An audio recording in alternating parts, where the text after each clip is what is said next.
Happy birthday, Halle Berry. I know you'll be calling in later, but I just want to say happy birthday. Do you happen to know any fun facts about Halle Berry? That in high school she was the class president. Really? Yeah. I did not know that. She's just not another pretty face, guys. No, she's got a brain on her. Steve Martin, 64 years old today. Steve Martin is a great banjo player and apparently not that dumb.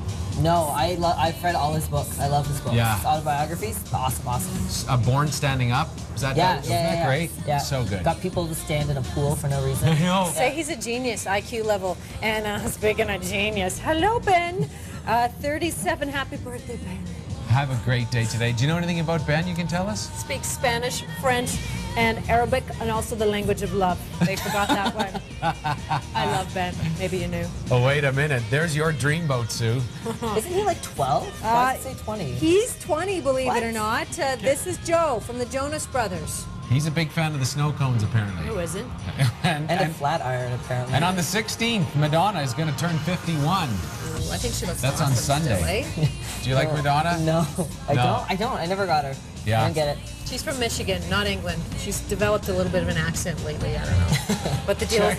Wait a minute. Steve Carell apparently is sponsored by Maxwell House. Like us. Who knew? 47 was a hockey goalie in his youth.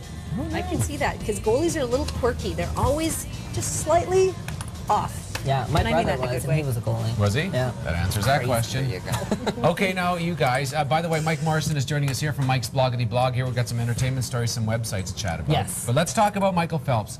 Do you think? So last night he was in this car accident. He ran a red light, ran into somebody. The police obviously showed up. Everybody's taking pictures. He's freaking out. They're saying no drugs or alcohol involved. At Suze? this point, they're saying it's part of the investigation. They do not believe it was a significant factor. The words that have been Are you used... trying to get? You're incriminating I him. am saying the words that have been used here are very carefully chosen, so there may be more to By this people. story. Yes. I just think he's so fast in the pool. It's not really his fault if he wants to be fast on the road too. Like we have to have certain expectations. You're of so him. fair, Mike. I try to That's what be. we love about you. Like a lawyer. All right, how about this one? Have you heard this dirt? Is it over for Oprah and Stedman? National Enquirer is saying it is. Well, and that's like the most accurate source out there. I think so.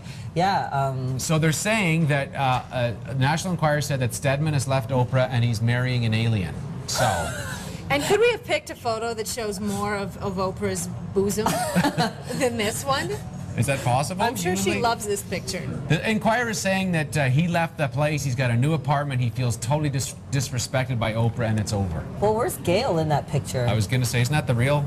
That's the theory, is Gail's that there's the biggest scales coat gets in rider between them. person I've ever met in my life. I think she's also talented, and I think they're good friends. And Quit why- beating up on Now who's Oprah. being fair? Yeah. I know, I'm ridiculously Because you're fair. friends with her. I love doesn't mean- Oprah, I do, and I'm not afraid to stand up for There her. you go. All right, they're back. Word is a new Poltergeist film's coming out. Did you like the first one? Scare me. Yeah. Ghost. I don't like Ghost these. movies. I don't like them. Well, it's an allegory. It's a tale. It's a warning. Don't build your house over a graveyard. There, now you know. I remember it was a frightening film, and so they're saying coming in October they're going to be producing a new one. So something to think about. It wasn't a big box office, call at the beginning, but then it got more cultural, the cult status. The buzz, yeah. Two Yeah, of although those it child was- actors Yeah. died, and then it became, I think it was pretty big box was? office even when it was out. I think it came out before I was born. I was going to say I don't even And talk to the two Yes, of you. all of us. Mike Morrison has found quite possibly the greatest movie website of all time. it's pretty Oh wait, funny. let's take a look at this. Watch the end. There's the end. It's all yellow. Keep your eye on the end, and Mike Morrison, tell us a bit about this. Yeah, so this is runp.com. I love this website. And? What? What's the end doing? Oh, it kind of has to go to the washroom. And Like, then what does it do? Watch it. It goes, it runs off, and then watch the letters. So much. Now, what is what is it? Runp.com is probably the most amazing website ever. Basically, it tells you when to go pee during a movie. So we all drink the extra large pops. And we Yeah. always have to go. I always sit in an aisle seat for this reason. And so you go to this website before you go to a movie. Yeah. Say you're excited to see Vanessa Hudgens' Band Slam. Yeah.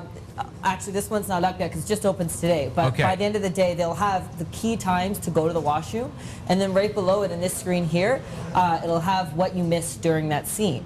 And so you can go to the movie and go pee and not feel like you're missing anything. And plot your pee time in advance. Exactly. That is brilliant. Exactly. That's, I mean, I go to the bathroom like 2 times during every movie. And do we want to wait just to watch the end go one more time? Tammy, our director, gets kind of a kick out of it. So does it go again? Bladder's full. It goes over. So the end now in a little bit. There we go. There, here comes that dance. Should I stay? Oh, I can't. I gotta go. I can't stand this. I gotta get out of here. I'm out of here. I'm gone. There. And then it clears up. It should make the noise. Now, as if the peeing wasn't enough for Mike Morrison, tell us about the next website, Mike. I swear, it's just a coincidence. My other favorite website is moviepoopers.com. What is this about? So this is, you know how sometimes you see a trailer for a movie and you're like, that looks all right, but I don't really want to spend $10 to go see it. So this tells you the end of every movie. It does not. Every movie. So you just go here. So these are all the movies, the latest movies, The Hurt Locker, Pinocchio's Revenge, Once Bitten. There's new movies and old movies in here, and you just scroll down, and it just tells you. I don't want to click on any. Don't click. I don't want to see No, this. I'm not going to ruin movies for people who are waiting to see Pinocchio's Revenge. Yeah, don't ruin that for me. But yeah, so it's really great. Or say maybe you had to leave the movie, or maybe you forget how a movie ends. Say a really popular movie and you don't want it to go see it, but you don't want to feel left out, everyone talking about it, read the end, and then you can be like, yeah, my favorite part was when we found out Bruce Willis was a ghost. There you go. Yeah. 6 Sense. I just ruined it. Sorry. Okay. Rotten Tomatoes. I love this website. Tell us a bit about that one. This is the best website. A lot of people know about it, but so Rotten Tomatoes, we all have our favorite movie critics. Louis B. Hobbs, obviously, is ours. So basically, this website takes all the reviews from every movie critic, assigns it a grade or percentage, and then tells you what the average is. So here we see coming up the horror movie opening today, District 9, has 93%. That means all the movie critics that write reviews for papers, for television, things like that, give it a 93% grade, which means it's really good movie. And then you can see here that the Goods, which opens today with Jeremy Piven, is 13%, which means it's not a good movie. A dog. Yeah, so it really helps because we all have our favorite critics. It's hard to tell, but this kind of gives you an average. And honestly, I usually base movies I go see on this website. And it's Rotten Tomatoes. Yeah, it's very accurate, I find. Yeah. Next one is parent previews. Excellent. So I don't have kids, but some people do. So this I've heard of it Parent Previews is a really good one. Basically, it does reviews of all the movies out there, like the other sites. But then it gives you a grade. So is it appropriate for your kids to go see? Right. Because sometimes it's hard to tell. So G.I. Joe, maybe you think G.I. Joe would be good for your 4-year-old. Yeah. So here, overall grade, it rates violence, sexual content, language, drugs, and it gives it a grade, and the overall grade is D+, which means it's probably not good for your kids. Exactly. So I wish I had this when I took my nephew to Halloween. There you go. I thought it was a kid's movie. Because it'd be like costumes. Who doesn't love Halloween? All right, Bunny Movies. What's this one about? Bunny Movies here. So Bunny Movies is kind of an interactive website where it does all your movies reenacted by bunnies in 30 seconds. So here's Titanic. Yeah. We all know this. We all know this movie. Basically, it does every movie you could ever imagine in 30 seconds, and the sounds are hilarious. And again, kind of like the earlier website, it kind of just a quick recap. So you don't synopsis for you. Synopsis, so you don't have to kind of invest too much time into it. He just hit the iceberg, you guys. Yeah. Don't be talking during the iceberg. People are jumping. He has a kid.